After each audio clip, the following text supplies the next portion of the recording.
పౌలు గారికి ఏమో తక్కువ?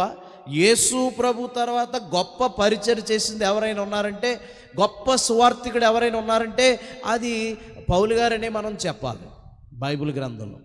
నేనేమంటానంటే ప్రియులారా, వినండి వినండి వినండి. ఆయన మంచి పాండిత్యం కలిగిన వాడు, విశేషమైనటువంటి అనేకమైనటువంటి ప్రత్యక్షతలు కలిగిన వాడు. అయినను నేను అపోస్తులుడు అనిపించుకోవడానికి నాకేమి లేదంటున్నాడు తెలుసా? ఇష్టం లేదంటున్నాడు. కొరింథీయులకు రాసిన 2వ పత్రిక ఆఖరి అధ్యాయంలో ఈ మాటలు కనిపిస్తాయి. మీరు ఒకసారి మీ తలంపులు అక్కడికి మళ్ళించవలసిందిగా కోరుచున్నాను. కొరింథీయులకు రాసిన 2వ పత్రిక అధ్యాయం 12 7వ వచనం ఇలా ఉంది. నాకు కలిగిన ప్రత్యక్షతలు బహు విశేషముగా ఉన్నందున, వినండి, దేవుని ప్రత్యక్షత పొందుకోవటం ఆశీర్వాదకరం. దేవుని ప్రత్యక్షతలు దేవుడు ఒక ప్రత్యేకమైన కోణములో ఆయన ద్వారా ప్రభు ప్రదర్శించబడుచు ఉన్నాడు. నాకు విశేషమైన ప్రత్యక్షతలు ఉన్నాయి. నేను అత్యధికముగా హెచ్చిపోకుండా నిమిత్తము నాకు శరీరములోనే అత్యధికముగా హెచ్చుకుపోకుండా నిమిత్తము నన్ను నలగగొట్టుటకు సాతాను యొక్క దూత, చెప్పండి, సాతాను యొక్క దూతగా ఉంచబడెను. నేను దీని కొరకు అపోస్తులను అనిపించుకొనుటకు అతిశయపడుటకు దీని విషయంలో నాకు ఇష్టం లేదన్నాడు. చూడండి అక్కడ వచనం 6 చూడండి ఏముందో అక్కడ. అతిశయించుటకు ఇచ్చయించినను నేను సత్యం పలుకుదును కనుక అవివేకిని కాకపోదును, కానీ నా యందు ఎవడైనను చూచిన దానికన్నను నా వలన వినిన దానికన్నను నన్ను నేను ఎక్కువగా ఘనముగా ఎంచునేమో అని అతిశయపడుట మానుకొనుచు ఉన్నాను. విశేషమైన ప్రత్యక్షతలు ఉన్నాయి ఈయనకి.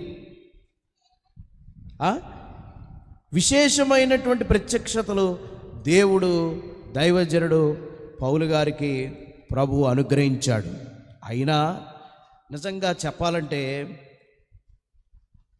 ఆయన ప్రియులారా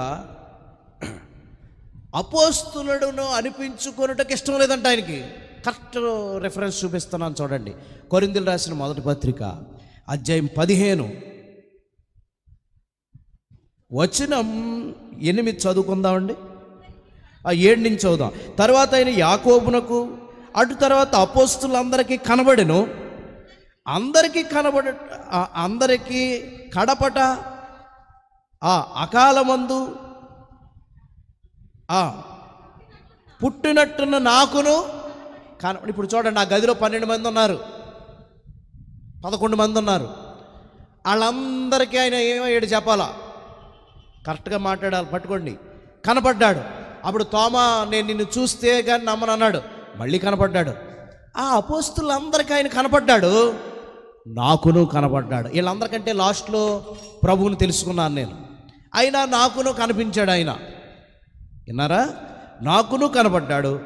ఎలయనగా నేను అపోస్తులందరిలో తక్కువ వాడను, దేవుని సంఘమును హింసించునందున అపోస్తులు అనబడుటకు యోగ్యుడను.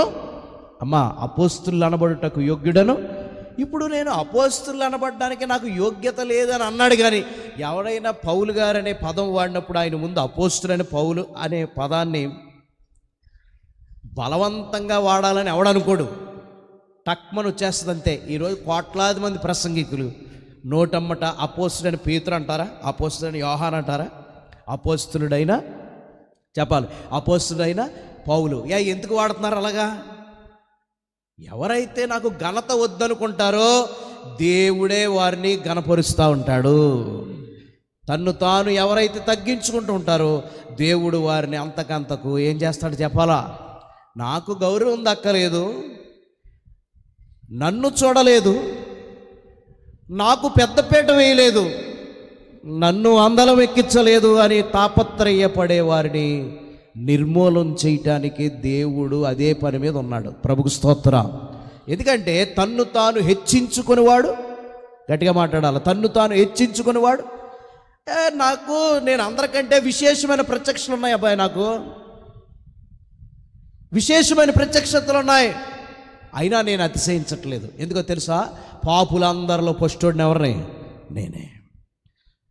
నాకు అన్ని లోకములో అన్నీ ఉన్నా నేను అందరికంటే దీనుణ్ణి అనే స్వభావము ఈ గ్రంథం మనసులోకి వెళ్ళిపోయినోడికి వస్తుంది. స్తోత్రం చెప్పండి. దేన్ని బట్టి అతిశయపడ్డాడు? డబ్బును బట్టి అతిశయపడ్డావు, పేరుని బట్టి అతిశయపడ్డావు. ఏమండి అమ్మా, ఇక దేన్ని బట్టి ఏమండి ఆ ఆలోచన కలిగి ఉండడం? ఇదంతా ఎవరి కృప అంటాడు చెప్పాలి ఒకసారి. నాకెవడు విలువ ఇచ్చినా విలువ ఇవ్వకపోయినా పర్లేదు, నా ప్రభు నన్ను కావాలనుకున్నాడు, అదే నాకు 10,000 అనుకుంటాడు. స్తోత్రం చెప్పాలి ఒకసారి. అందుకే మీకు అర్థమైందా? అతిశయించువాడు దేని కొరకు అతిశయించాలని రాశాడు గలతీయులకు రాసిన పత్రికలో, గుర్తుందా మీకు? అమ్మా, మనకు ప్రభు మనం ఆయన పొందుకున్నామని అతిశయించాలట. 13 చూడండి. దేన్ని బట్టి అతిశయించాలి? 14 చూడండి. 14 ఆఖరి అధ్యాయం 14. అయితే మన ప్రభు అయిన యేసుక్రీస్తు సిలువ యందు తప్ప మరి దేని యందునో నాకు అతిశయించుట నాకు నాకు అయ్యున్నాయని అతిశయించకూడదట. దేనికో విషయంలో అతిశయించాలంట మనం? ఆ సిలువను చూసి అతిశయించాలి. ఎన్ని కోట్ల మంది ప్రజానీకంలో ఆ యేసును తెలుసుకునే భాగ్యం నాకు దేవుడు ఇచ్చాడని ఆయన్ని బట్టి అతిశయించాలి. ప్రార్థన చేద్దాం. ప్రేమగల తండ్రి, ఈ ఉదయకాలం మమ్మల్ని జ్ఞాపకం చేసుకోండి. ఉదయకాలం మాకున్న ప్రతి పరిస్థితి మీకు తెలుసు. మేము మీతో చెప్పుకుంటున్నాం, మాకు సహాయం చేయండి. చెప్పే మనసు ఇవ్వండి. ముందు అవిశ్వాసాన్ని తొలగించండి. విశ్వాసం కలిగిన వారిగా మమ్మల్ని జీవింపచేయండి. మమ్మల్ని మీ ఆత్మతో నింపండి. ఈ దినం చేసే ప్రతి పనులు తోడే ఉండండి. మా దేశ నాయకులు, రాష్ట్రం, ప్రభుత్వం పాడిని పంటను దీవించి బలహీనందరినీ బాగు చేసి వ్యాధులు స్వస్థపరచండి. మేము మా జీవితం మారుస్తాను. మీకు ఇవ్వడానికి వాక్యం, ప్రార్థన, పరిశుద్ధ, ప్రేమ కలిగి జీవించే గొప్ప భాగ్యం తెచ్చి ఈ దినం చేసే ప్రతి పనులు తోడే ఉండాలి. యేసు నామములో ప్రార్థన అడుగుతున్నాం తండ్రి, ఆమేన్. ఇప్పుడు మన తండ్రి దేవుని కృపయు, కుమారుడైన క్రీస్తు ప్రభు వారి ప్రేమ, పరిశుద్ధాత్మ దేవుని యొక్క సహవాసం సన్నిధి చేరిన మనకు, మన కుటుంబాలకి ఆ గొప్ప దేవుని కృప సదా తోడే నడిపించును గాక. ఆమేన్, ఆమేన్. అందరికి వందనాలండి. తిరిగి మళ్ళీ కలుద్దాం. అంతగా గొప్ప దేవుని కృప మనందరికీ తోడే నడిపించును గాక. వందనాలు. అందరికి వందనాలు.